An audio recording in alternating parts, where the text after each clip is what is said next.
Good morning, good morning. So Thursday, 3rd of December. Grey old Thursday, rainy day here in the UK, or where I live in the UK anyway. So do realise that the vast majority of people that conduct interviews have had no training for it whatsoever. Shocking that, isn't it? You would think that that companies would put a high priority on qualifying people to actually do the recruiting process, but when money's tight, that sort of thing's the first thing out of the window. And to be honest, for a long time now, I don't think it's been a priority of most companies. I think most people learn how to how to interview by having interviews themselves, and then by doing them and by trial and error, learning what works and what doesn't for them. So does that make you feel better or worse about your prospects within recruitment or getting a job? Anyway, this is James Foster and Careers Matter. Sorry, my notes are on the other screen, which is why my head turns around. So what I really want to talk to you today about, so it is about the sort of interview process, but also perhaps about a little bit of introspection on your own part when you are considering yourself for a role. If you get the job description, this is what I would advise people. This is what I do advise people to do when I speak to them on a consultancy basis. If you get hold of the job description and you read the job description, and you very seriously consider, from what you can see in the job description, what you've been told about the job, good morning Angela, and what you've been told about the job, then come up with three key points, three things that are in that job that, if you like, are must-haves, three qualities, three sets of experience, perhaps, three key skills, whatever it is. So three things that are absolutely imperative to that job. The way I would look at that is that each one of those things is a combination of skill, experience, quality. So it's so what they're looking for in terms of, let's talk about project management, because it's a subject I'm quite fluent at. So if they're talking to me about project management, and they're talking about running a particular type of project, and they want people with that experience, that's one of the key things, running a particular type of project.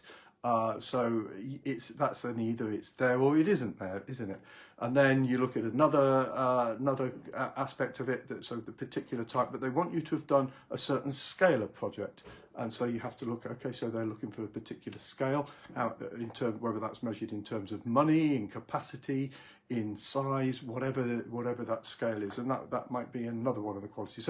So you look for three things that you put into that, and then look at your CV and ask yourself this question: would I give myself an interview if I was doing a comparison for this? So here's the job spec. Here are three key points that this job spec is bringing out that I have to have, and that if I don't have them, there's just no point going. And if they're not there, then you shouldn't be considering that job. It's as simple as that. So that's the first thing. I like to look at the job, have a look inside, and then from your CV, would you give yourself the job? Now, you may say, yes, I'd give myself, not give myself the job, give myself the interview, because it's at this point it's interview. You might say, yes, I'd give myself the interview for sure. But you know yourself, and you know that perhaps you've got those. Look at the CV. Is it coming out of the CV? And if it's not, then make your CV reflect what the qualities of the job are. What's it looking for? What are the key aspects? What skills does it need? What level of experience does it need, etc., etc.? What qualifications are needed?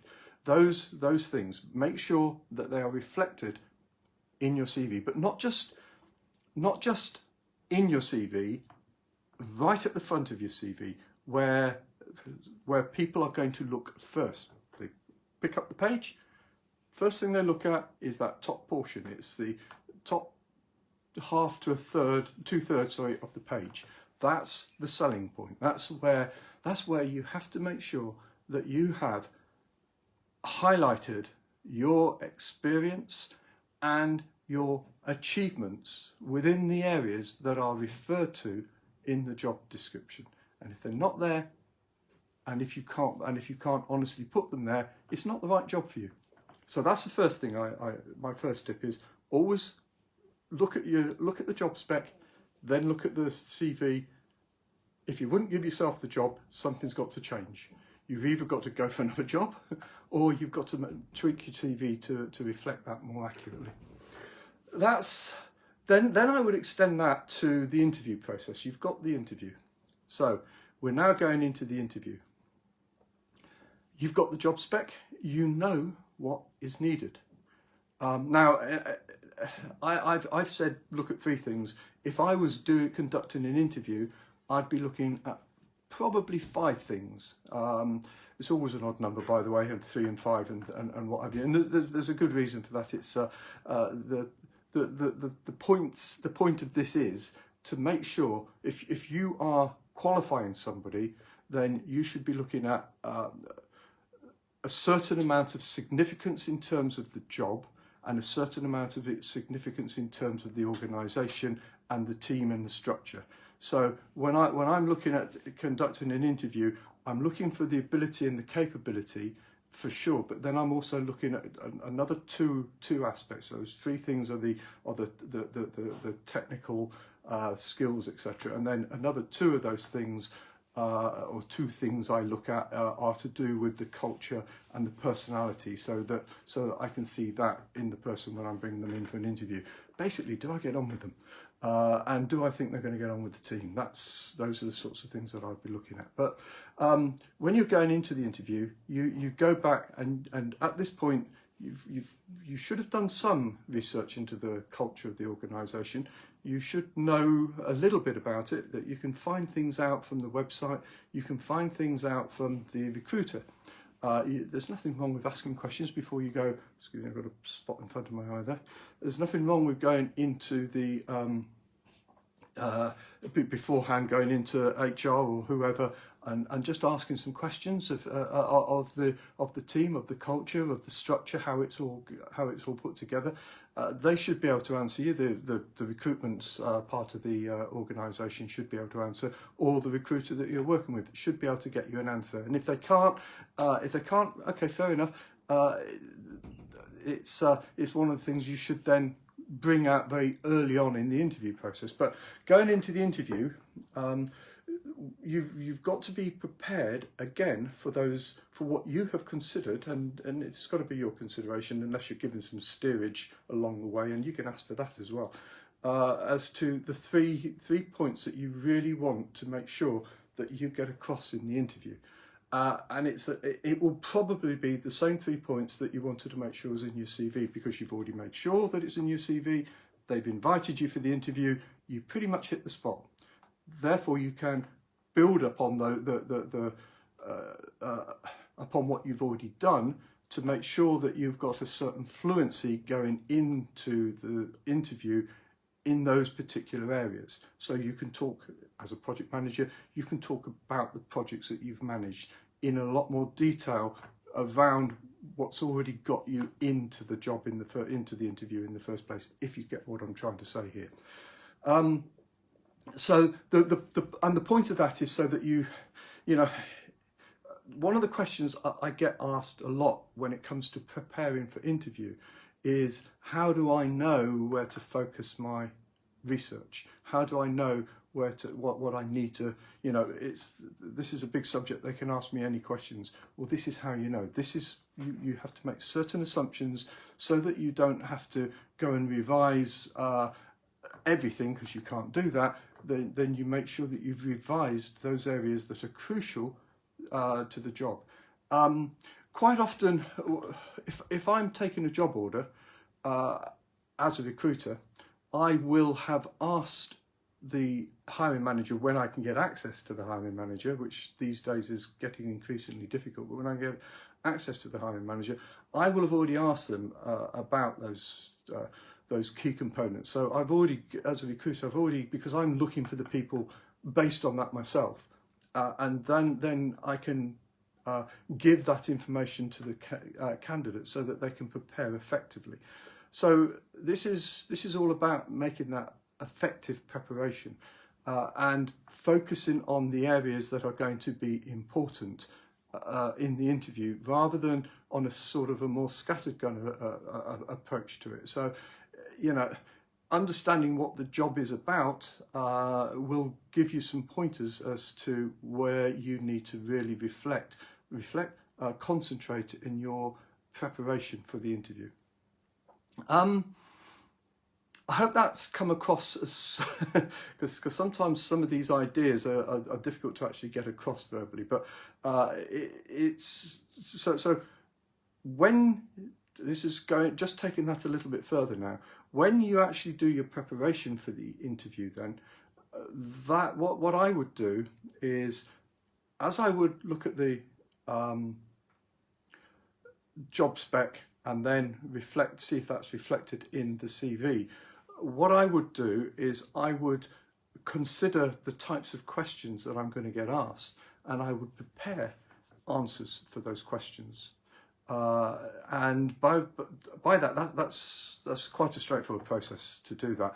You may have heard of it before. It's called the Situation, Task, Accomplishment, Result, Star presentation.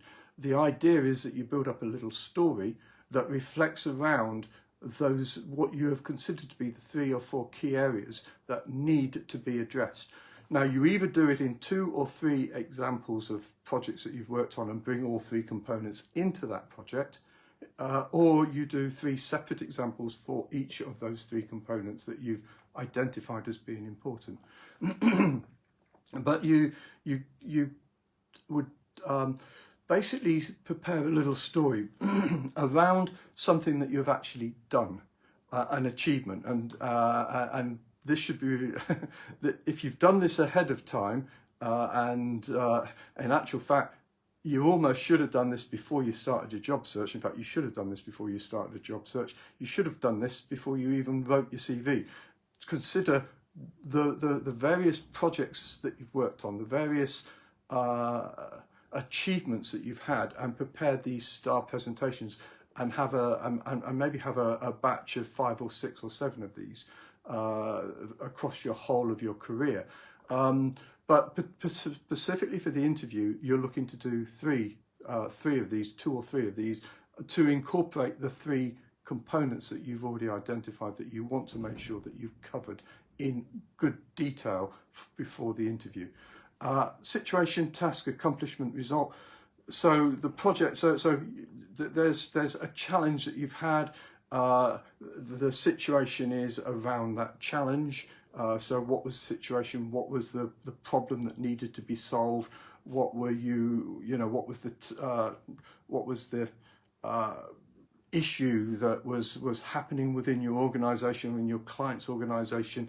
Back to project management, you were asked to look at a project that was in some difficulty, find out why it's in that difficulty. What was the maybe it's running behind schedule. So the situation is the project's running behind schedule.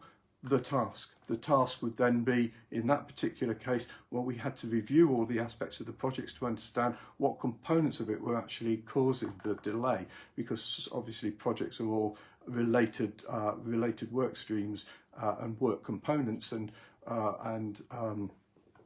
looking at critical elements of that. So examining the critical path, looking at what elements are impacting the project at that particular time, and why they, looking at why they are running behind and what's caused them to run behind, and see if you can get into that to solve it. So that will then come up with so that's what the task is going to be about. The accomplishment of that task is how you actually went about, once you've identified what the problem was, how did you go about fixing it? And the result is obviously we managed to get the project delivered in time, or we restructured the project, got the buy-in from the client, whatever it is. So that's the idea, is to build up a story that incorporates the idea that what you've identified in the in the job description, and from your discussions with the recruiter, and from any other source that you've managed to get that data from. That deals with the technical side. There are non-technical questions which are competency-based. That's basically competency-based reasoning and answering of questions, if you like. There are competency-based questions that you will get asked during an interview as well, which are things like, have you managed to solve an issue, a dispute or something like that. There's some common ones that get asked. I'll cover that in another session. For the moment, I just wanted to talk about how I feel from a technical perspective. By technical, I mean the key function of the job, not necessarily that it's technology based, but for the key function of the job. Then how to prepare for that in the way that I've just described. Hope that's come across relatively clear. And I will speak again tomorrow. Just a reminder for anybody that's interested in having a one-to-one with me, there'll be a link with this video. If you follow that link, you can book a 20-minute consultation, and we can discuss any particular issues or problems that you may be having that we might be able to help you solve. This is James Foster, and Careers Matter.